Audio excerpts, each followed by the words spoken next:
তাহলে মূল্য বৃদ্ধি পেলে খরচ কমানো। 184 নম্বর বলছে যে যদি তেলের চিনির মূল্য মানে বিভিন্ন সময় বিভিন্ন ভাবে আসে এই অঙ্কটা 25% বৃদ্ধি পায়। আমরা কিন্তু এই আলোচনাটা সেখান থেকেই শুরু করব, আগের আলোচনা যেখান থেকে হয়ে গেছে।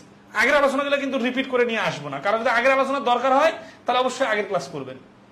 আমরা ধরে নিলাম যে আপনি আগের আলোচনা জানেন, সেখান থেকে কিন্তু আমরা শুরু করবো, নাহলে কিন্তু ক্লাস আরো বেশি লেন্থি হবে, কারণ একই কথা বারবার রিপিট করা যাবে না।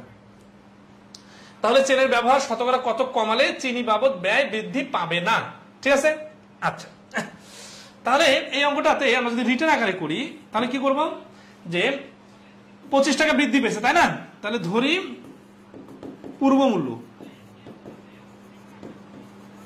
সমান সমান 100, তাহলে নতুন মূল্য 125, এদের 100 আর 5 যোগ করে 125 বলতে হবে, এরকম তো সমস্যা নাই। তো এখন আসি যে শতকরা কত কমালে, ঠিক আছে? তাহলে খরচ কমাতে হবে, খরচ কমাতে হবে। বিষয়টা আমি প্র্যাকটিক্যালের সাথে বোঝাচ্ছি। দেখেন যে আপনি বাজারে গেছেন 100 টাকার নোট নিয়ে, এখন বলতেছেন ভাই 100 টাকা চিনি দেন, গত মাসে তো 100 টাকা চিনি নিছিলাম। বলছে না স্যার এখন 100 টাকা চিনি নিলে হবে না, মানে এখন চিনির দাম তো 125 টাকা হয়ে গেছে, কারণ আমি তো নোট নিয়ে গেছি 100 টাকার, আমি তো বেশি দিতে পারবো না। তাহলে বললাম ভাই দাম যত হয় হোক আমি 100 টাকা নিয়ে আসছি, গত মাসে 100 টাকা 1 কেজি চিনি নিয়ে গেছিলাম, এই 100 টাকার চিনি দেন। তো বলছে ঠিক আছে স্যার কোনো সমস্যা নাই, আপনি 100 টাকায় দিতেছি চিনি। তাহলে সে চিনি কি কম দিবে না? অবশ্যই কম দিবে, কারণ চিনির দাম তো 125 টাকা হয়ে গেছে। তাহলে কত টাকার কম দিবে? 125 টাকা। তার মানে এই 25 টাকা চিনি কম খেলে আগে যে টাকা খরচ হইতো এখনো সে টাকায় খরচ হবে। তাহলে কি হবে যে 125 টাকায় খরচ কমাতে হবে সমান সমান 25 টাকা। তাহলে দেখেন যখন বাড়তেছিল তখন কিন্তু 100-তে বাড়ছিল, আর যখন কমতেছে তখন কিন্তু 125-এ 25 কমতেছে। তাহলে 1 টাকায় খরচ কমাতে হবে সমান সমান 125। তাহলে 100 টাকায়, কেন 100 টাকায়? কারণ শতকরা বলছে তাই না। আচ্ছা, কমাতে হবে এই যে 100 দ্বারা গুণ, 25 দিয়ে 125 কাটলে 5, 5 দিয়ে 100 কাটলে 20, তাহলে 20%। তাহলে এই প্রশ্নের অ্যান্সার হচ্ছে 20%। এখন অনেকের তো উত্তর মুখস্থ হয়ে গেছে, কিন্তু মুখস্থ না, আগে বুঝে বুঝে করতে হবে। এই অঙ্কটায় এই কথাগুলাই আমরা যখন বুঝে যাব তখন শর্টকাটে এইভাবে চিন্তা করব যে 100 থেকে হয়ে গেল 125, তাহলে কমাইতে হবে 25। কততে 25? 125-এ 25। 125-এ 25 হলে 100-তে কত? এইটা হচ্ছে আমাদের শর্টকাট। তাহলে এই শর্টকাটটা কোথা থেকে আসছে? এই যে এইখান থেকে আসছে। তার মানে আগে সবাই রিটেন করতে করতে যখন দেখতেছে জবের পরীক্ষার সময় কম আছে, এই জন্য এত কথা বাদ দিয়ে এইটুকু লিখতে হবে। তাহলে 25 দিয়ে কাটলে 5, 5 দিয়ে 100 কাটলে 20, 20%। তাহলে এই প্রশ্নের অ্যান্সার হচ্ছে 20%। এই বন্ধু সবাই ক্লিয়ার কিনা বলেন?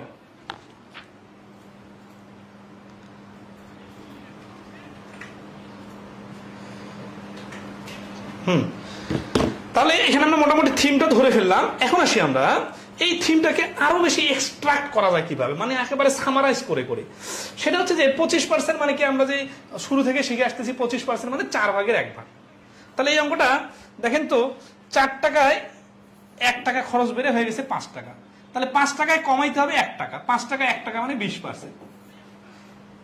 এইভাবে একেবারে পানির মতো সহজ বানায় ফেলা যায়। তো এই যে ধাপে ধাপে, এখন আমরা কি এটা শর্টকাট করলাম? আমরা তো শিখে আসলাম তাই না। আচ্ছা, এখন তাহলে মূল সামারিটা কি? মূল সামারি তাহলে এখন যে থিমটা দিব, এই থিমের উপর ভিত্তি করে পরে সবগুলো অঙ্ক হবে। তাহলে যে কোনো কিছু শুরুতে একটা অবস্থান ছিল, এটা হচ্ছে 100%। এখন এইটা যদি বেড়ে যায়, ওকে আমরা টেনে নামায় আবার যেখানে শুরুতে ছিল 100% ওইখানে নেওয়া। এই বাড়ার সময় বাড়বে 100 থেকে, আর বেড়ে যেখানে গেছে কমার সময় ওইখান থেকে কমাইতে হবে। একইভাবে যদি 100 থেকে কমে 80 হয়ে যায়, তাহলে পরবর্তীতে আমরা বাড়াবো। কত বাড়াবো? পূর্বের অবস্থায় ফিরে আসার জন্য 20 বাড়াবো। তাহলে কত? 80-তে 20। তার মানে একবার বাড়লে অথবা একবার কমলে যা হয় পরবর্তীতে ওইটার উপর হিসাব হয়। এই জিনিসটা আমরা গত ক্লাসে কিন্তু দেখছিলাম।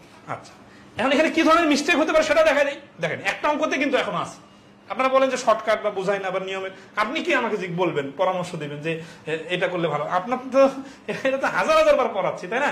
তো এই জন্য তো দেখা যাচ্ছে আপনার পরামর্শ থেকে তো আমি আগে থেকে অনেক বেশি সিরিয়াস, কিন্তু আপনার থিমটা ধরতে না পারলে সমস্যা। তো এই অঙ্কটাতে আমরা আরেকটা কিভাবে চিন্তা করতে পারি যে 25% বৃদ্ধি পায় তাই না, এইখানে যদি 20% দিত তখনও কিন্তু অনেকে মুখস্থ যারা অ্যান্সার করে তারা কিন্তু অ্যান্সার 25% দিত। কারণ কি, অনেকে রোবটের মতো মুখস্থ হয়ে গেছে, 25% হলে 20% হয়, আর 20% হলে 25% হয়। এটা কি চলবে? এটা চলবে না। এটা হচ্ছে রোবটের মতো মুখস্থ হয়ে গেল, মানে ফিল করা যাচ্ছে না, অঙ্কটা কিভাবে বাড়তেছে কিভাবে কমতেছে দেখা যাচ্ছে না। তো এই জন্য দেখতে পারতে হবে। তাহলে কি হবে, অনেকে আছে সূত্র মুখস্থ করতে সহজ মনে করেন, 100 গুণন হ্রাস বা বৃদ্ধি, ঠিক আছে, 100 প্লাস, আর এখানে হ্রাস বা বৃদ্ধি, হ্যাঁ, গুণন 100, আর এখানে 100 যোগ। এই সূত্র প্রয়োগ করলে এইরকম যত অঙ্ক হচ্ছে সব হবে। এইরকম সোজা একটা কথা বলি না, ম্যাজিকের মতো। অনেকে শুনে মনে করে যারা তো দারুণ ম্যাজিক, এই সূত্রটা প্রয়োগ করলে হবে। আপনি জানেন আপনি সূত্রটাই বুঝবেন না, সূত্রটাই ভুলে যাবেন, কারণ এটা তো রোবটের মতো মুখস্থ হয়ে গেল। এই মুখস্থ চলবে না। এই জিনিসটা পুরাটাই প্র্যাকটিক্যাল লাইফের সাথে ম্যাচিং করে পড়বে। সেটা হচ্ছে যে যখন 20%-এর কথা বলবে, মানে মূল থিমটা হচ্ছে 100 টাকার জিনিসটা হয়ে যাবে 120 টাকা, তখন আমাকে কমায়া আবার পূর্বের অবস্থায় ফিরে আসতে গেলে আসতে হবে 20 টাকা কমাইতে হবে। বাড়ার সময় 100 থেকে 20 বাড়ছিল, এই জন্য ডাইরেক্ট 20%, কিন্তু কমানোর সময় 120 থেকে 20, এই জন্য 20% বলা যাবে না। কি বলতে হবে, এইভাবে পার্সেন্টেজ বানাইতে হবে। 120-এ 20 কমাইতে হবে 100-তে কত, এটা হচ্ছে 16 পয়েন্ট সামথিং এরকম পার্সেন্টেজ আসবে, ঠিক আছে, 6 ভাগের 1 ভাগ। তো আশা করি মূল থিমটা ধরতে পারছেন। থিম ধরে ফেললে তো পরের অঙ্ক করতে আর সময় লাগবে না। দেখেন এখানকার 10, 15, 20টা অঙ্ক যা আছে সব কিন্তু করা শেষ। এখন তো আর রিটেন করা যাবে না।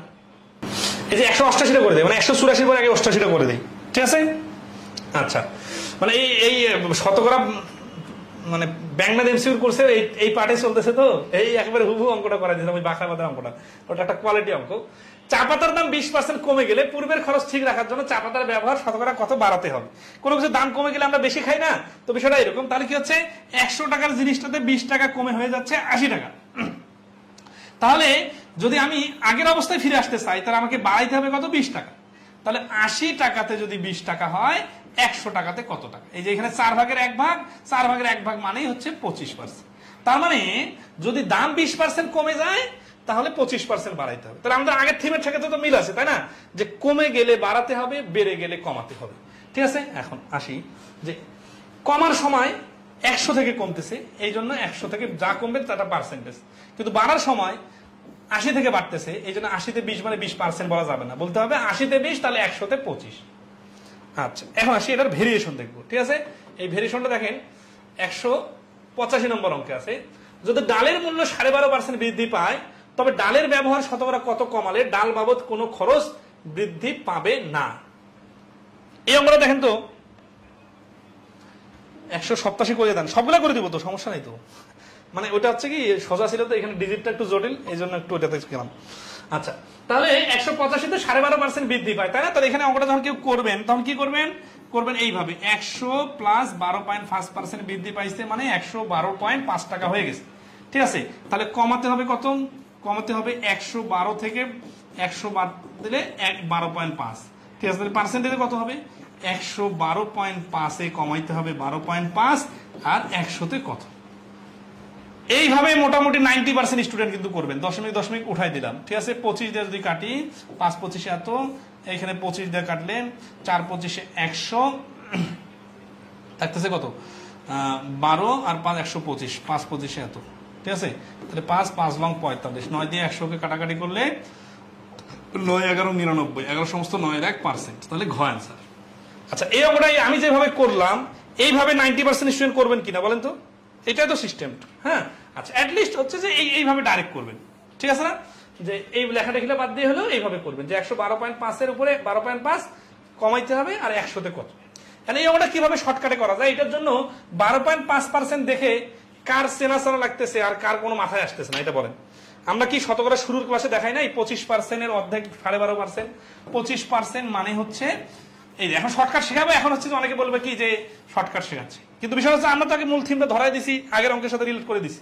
এখন আমরা আসি সুপার শর্টকাট কিভাবে হবে। 25% মানে যদি 4 ভাগের 1 ভাগ হয়, তাহলে 12.5% মানে হচ্ছে 8 ভাগের 1 ভাগ।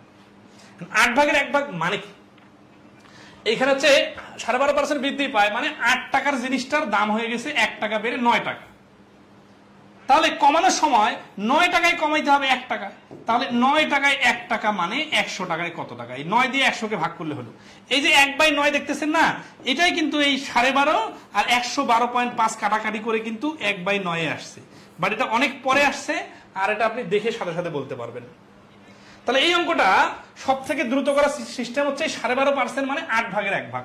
8-এ 1 বাড়াইতে হবে, তাহলে 9 হয়ে যাবে। 9-এ 1 কমাইতে হবে। 9 ভাগের 1 ভাগ মানে পার্সেন্টেজ হচ্ছে 9, 11, 99। এই যে 11 সমস্ত 9-এর 1%। তাহলে এই যে এতটুকু লিখে এত ইজিলি করা সম্ভব কিসের জন্য? আপনি যত বেশি জানবেন তত বেশি স্মার্টলি করতে পারবেন। আপনি 12.5% দেখে চিনতেই পারবেন না, তাহলে আপনি এই গদ বাঁধা নিয়মে করবেন। তাহলে আমরা যে থিম গুলা ধরাই দিই ইফেক্টিভ কিনা বলেন? এখানে কি কোনো ম্যাজিক আছে না কোনো সূত্র মুখস্থ করার আছে? এটা জাস্ট হচ্ছে আপনি যে জিনিসটা এইভাবে চিন্তা করেন নাই, ওই চিন্তাটা ধরাই দিলাম।